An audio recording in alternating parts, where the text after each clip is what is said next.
क्या आप जानते हैं कि स्टॉक मार्केट में बीटीएसटी क्या होता है? बीटीएसटी का जो मैकेनिज्म है ये कैसे काम करता है, या बीटीएसटी में आप लोगों को क्या क्या लॉसेस और प्रॉफिट हो सकता है? अगर आप लोग अभी तक नहीं जानते हैं तो ये वीडियो आपके लिए है।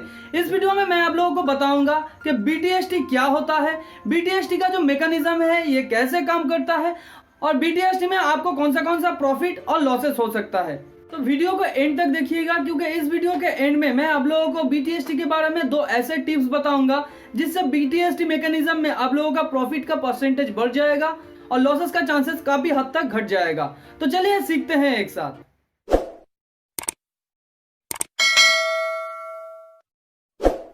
तो फर्स्ट हम लोग जान लेते हैं कि बीटीएसटी क्या होता है। BTST simply buy today and sell tomorrow. तो इसे डिटेल में समझते हैं। मान लीजिए आज आपने कोई स्टॉक खरीदा है और ट्रेड सेटलमेंट रूल्स के अनुसार T+2 डेज में आपका स्टॉक सेटल होता है। यानी आज आपने बाय किया है तो आज हो गया T, नेक्स्ट डे आपका हो जाएगा T+1 डे और टुमारो हो जाएगा आपका T+2 डे। तो टुमारो जब आपके डीपी अकाउंट में यानी डिपोजिटरी अकाउंट में जब स्टॉक आएगा, उससे पहले अगर आप उस स्टॉक को सेल कर देते हैं तो उसे बीटीएसटी कहलाएगा। यानी आपके अकाउंट में शेयर डिपॉजिट होने से पहले अगर आप उस शेयर को बेच देते हैं तो उसे बीटीएसटी कहलाएगा। मगर यहाँ पे आप एक चीज याद रखिए, अगर आप आज बाय किए हैं और आज ही सेल कर देते हैं तो वो बीटीएसटी नहीं कहलाएगा, वो कहलाएगा इंट्राडे। यानी आज ही आपने खरीदा है और आज के दिन ही आपने बेच दिया है। अगर आज का दिन आप होल्ड करके नेक्स्ट डे बेचते हैं तो उसे हम लोग बीटीएसटी कह सकते हैं। अगर आप नेक्स्ट डे नहीं बेच के टुमारो बेचते हैं, आपके डिपोजिटरी अकाउंट में जब वो शेयर आएगा उससे पहले आप बेच देते हैं तो वो बीटीएसटी कहलाएगा। अगर आपके डीपी अकाउंट में वो शेयर आ जाता है तो आपका वो बीटीएसटी नहीं कहलाएगा, वो आपने डिलीवरी प्रोडक्ट को सेल किया है। यानी आपके अकाउंट में जो था शेयर वही आपने सेल किया है, वो बीटीएसटी नहीं कहलाएगा। तो अब हम लोग जान लेते हैं कि बीटीएसटी का जो मैकेनिज्म है ये कैसे काम करता है। तो इसे हम लोग एक एग्जांपल के थ्रू समझने की कोशिश करते हैं। मान लीजिए आपको किसी से कुछ पैसे लेना है, तो आप उसके पास जाते हैं तो वो आपको एक चेक दे देता है। मान लीजिए वो आपसे 10,000 रुपए उधार लिए थे, तो वो लौटाने के टाइम आपको 10,000 रुपए का एक चेक दे देता है। तो आप उस चेक को लेकर नेक्स्ट डे आपके अकाउंट में डिपॉजिट कर देते हैं, और आप जानते हैं एक चेक 3 डेज के अंदर क्लियर होता है। तो नेक्स्ट डे जब आप घर पे बैठे थे, आपका कोई दोस्त आया जिसका आपके ऊपर 10,000 रुपये उधार था, तो आप देखते हैं आपके पास कोई कैश नहीं है, तो आपको याद आया कि आपने कल 10,000 रुपये का चेक आपके अकाउंट में डिपॉजिट किया था। तो आपने सिंपली क्या किया, और एक चेक काट के उसे दे दिया। तो आप उसे ये सोच के चेक दिए थे कि आपका एक चेक क्लियर होने वाला है, तो नेक्स्ट डे यानी 2 दिन बाद उसका भी चेक क्लियर हो जाएगा। यहाँ पे मान लेते हैं आपने मंडे को वो चेक आपके अकाउंट में डिपॉजिट किया था, तो वो वेडनेसडे के अंदर आपके अकाउंट में क्लियर होने वाला है। तो जिसका उधार आपके ऊपर था उसको आपने ट्यूसडे को एक चेक दिया है, और आपके हिसाब से वेडनेसडे आपके अकाउंट में चेक का पैसा आ जाएगा और थर्सडे को उसके अकाउंट में भी वो क्रेडिट हो जाएगा। तो ऐसे ये मैकेनिज्म काम करता है। देखिए यहाँ पे आपने चेक डिपॉजिट किया था, आपके हाथ में कुछ पैसा नहीं था, मगर आप ये विश्वास के ऊपर आपने दूसरे को चेक दे दिया कि आपके अकाउंट में जब क्लियर होगा तब उसको मिल जाएगा। तो यहाँ पे बीटीएसटी भी सेम तरीके से काम करता है। आपने कुछ शेयर खरीदा है, वो आपके अकाउंट में अभी तक नहीं आया, मगर आप उस शेयर को सेल कर सकते हैं ये विश्वास के ऊपर जब आपके अकाउंट में वो शेयर आ जाएगा तो आप किसी दूसरे को वो शेयर दे देंगे जिसको आपने बेचा है। यानी आज आपने शेयर खरीदा है, कल आपको अच्छा दाम मिल रहा है तो आप वो शेयर बेच सकते हैं, क्योंकि आपके अकाउंट में जब आ जाएगा शेयर वो आप थर्सडे को उसे दे देंगे, क्योंकि T+2 डे में ये सेटल होता है। यानी अगर आप मंडे को खरीदेंगे तो वेडनेसडे शाम को आपके अकाउंट में वो शेयर आ जाएगा, और आपने ट्यूसडे को वो शेयर बेच दिया है या वेडनेसडे को वो शेयर बेच दिया है तो वो थर्सडे को उसे मिल जाएगा, क्योंकि वेडनेसडे तक आपके अकाउंट में वो शेयर आ चुका होगा। तो ऐसे ही आपके अकाउंट में शेयर ना आने के बाद भी आप उस शेयर को बेच सकते हैं। ये मैकेनिज्म पूरा ऐसे काम करता है। अब बात कर लेते हैं बीटीएसटी के कुछ फायदे और नुकसान के बारे में। फर्स्ट, बीटीएसटी का फायदा क्या क्या है। बीटीएसटी का फायदा यह है कि आपके अकाउंट में अगर वो शेयर ना होने के बाद भी आप शेयर बेच सकते हैं तो आपको डीपी का जो चार्जेस है वो नहीं लगेगा। देखिए मंडे को आपने खरीदा है, वेडनेसडे तक आपके अकाउंट में वो शेयर आना चाहिए। तो जब आपके अकाउंट में वो शेयर आ जाएगा उसके बाद जब आप उसे सेल करेंगे तब आपके अकाउंट से शेयर माइनस होने का एक चार्जेस लगता है जो होता है डीपी चार्जेस। तो यह बीटीएसटी में नहीं लगता है, क्योंकि आपके अकाउंट में जब तक वो शेयर आएगा उससे पहले ही आप उस शेयर को बेच दिए हैं। हैं। तो BTST में एक फायदा है, आप DP का जो चार्जेस है उसे आप बचा सकते हैं। और क्या फायदा है, मान लीजिए आज आपने शेयर खरीदा है और कल उसका भाव आपको अच्छा मिल रहा है तो आप उसे बेच सकते हैं आपके अकाउंट में कोई शेयर ना होने के बाद भी। और भी फायदा है, मान लीजिए आज आपने कोई शेयर खरीदा है और कल आपको न्यूज मिलता है कि स्टॉक मार्केट गिरने वाला है, या आपने जिस स्टॉक को खरीदा है उस स्टॉक में बहुत बड़ा एक प्रॉब्लम आ गया है, या आपने कोई गलती की है, तो भी आप उस शेयर को बेच सकते हैं। क्योंकि BTST में आपका ब्रोकर आपको यह फैसिलिटी देता है कि जब आपको स्टॉक मिल जाएगा आपने जिससे खरीदा है, उसके बाद आपके अकाउंट से वो शेयर काट के आपने जिसको बेचा है उसे वो लौटा देगा। इस विश्वास के ऊपर आपका ब्रोकर और BTST का यह मैकेनिज्म काम करता है। अब हम लोग जान लेते हैं BTST का क्या क्या नुकसान है। तो हम लोग इसे एक एग्जाम्पल के थ्रू समझने की कोशिश करेंगे। चलिए हम लोग सेम एग्जाम्पल लेते हैं। मान लीजिए आपको किसी से पैसा लेना था, तो उससे आपने चेक लिया है, आपके अकाउंट में वो चेक डिपॉजिट कर दिया है, और नेक्स्ट डे आपका कोई दोस्त आता है जिसका आपके ऊपर उधार था 10,000 रुपया, तो आपके पास कैश ना होने के कारण से आपने उसको 10,000 का और एक चेक दे दिया है। मगर ये दुनिया जालिम है, आपको कैसे पता कि आपने जिससे पिछले दिन वो चेक लिया था वो चेक क्लियर होगा? वो चेक बाउंस भी तो हो सकता है।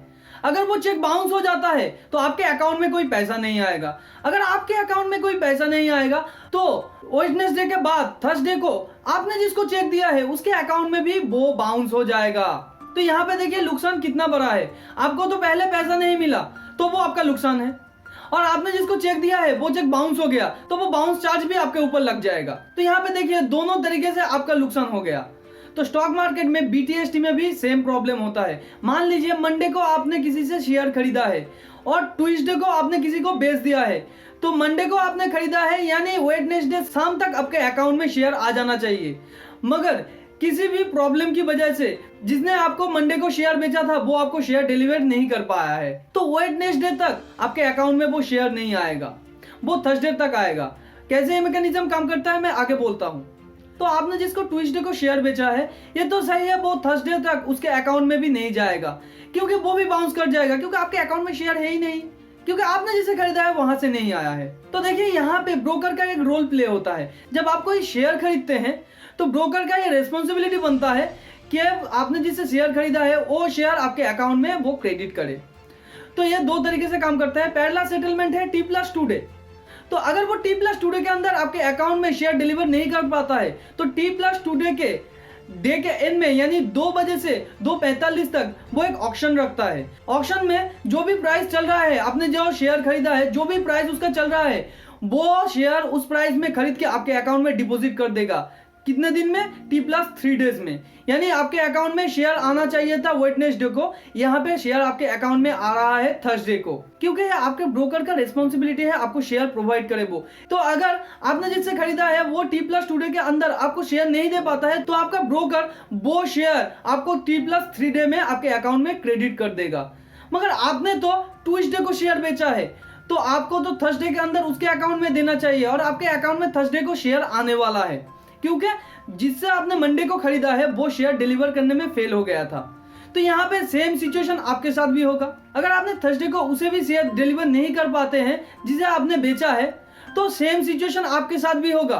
आपका ब्रोकर थर्सडे को 2 बजे से 2:45 तक एक ऑक्शन रखेगा। आपने जिस शेयर को उसे बेचा है और जिसे डिलीवर करने में आपने फेल हो गए हैं उतना शेयर वो मार्केट प्राइस में खरीदेगा और उसे डिलीवर करेगा T+3 डे में। तो देखिए पहले तो आपका नुकसान है क्योंकि जिसने आपको बेचा था वो तो आपको शेयर डिलीवर करने में फेल हो गया, वहां पे भी उसका चार्जेस लग रहा है, मगर यहाँ पे आपका भी चार्जेस लगेगा क्योंकि आपने भी थर्सडे को जिसको बेचा है उसे भी डिलीवर करने के लिए फेल हो गए हैं। तो यहाँ पे भी आपका नुकसान है। और यह नुकसान इतना नहीं, ऑक्शन में मिनिमम 20% तक आपको चार्ज लग सकता है, और मैक्सिमम कितना वो तो मैं नहीं कह सकता क्योंकि एक शेयर हो सकता है 2 दिन में 30% या 40% तक बढ़ जाए। तो जब वो ऑक्शन रखेगा तब हो सकता है 50% 60% तक भी आपका नुकसान हो सकता है। तो आप ये जरूर ध्यान में रखिए, आपने जिसके पास से शेयर खरीदा है अगर वो शेयर आपको डिलीवर नहीं कर पाता है तो BTST में जरूर आपको लॉस होगा, क्योंकि अगर आप T+1 डे के अंदर उसे बेच देते हैं तो आप भी शेयर किसी और को नहीं डिलीवर कर पाएंगे क्योंकि आपके अकाउंट में वो शेयर आने वाला है वेडनेसडे को यानी T+2 डे में। तो अगर T+2 डे में आपके अकाउंट में शेयर नहीं आता है तो आप उसे भी शेयर डिलीवर करने के लिए फेल हो जाएंगे जिसे आपने बेचा है। तो BTST में ये बहुत बड़ा नुकसान है। तो अभी टाइम है उस बोनस टिप्स का जिसे मैं आप लोगों को प्रॉमिस किया था वीडियो के स्टार्टिंग में। फर्स्ट है जिस भी स्टॉक में आप BTST का स्ट्रेटेजी अप्लाई करेंगे, ये जरूर ध्यान में रखिए वो स्टॉक हाईली लिक्विडेट होना चाहिए, यानी वो स्टॉक में रोज अच्छा खासा वॉल्यूम से वो स्टॉक ट्रेड होना चाहिए, ताकि आप लोगों को BTST में डिलीवरी फेलियर का जो प्रॉब्लम है वो काफी हद तक कम हो सके।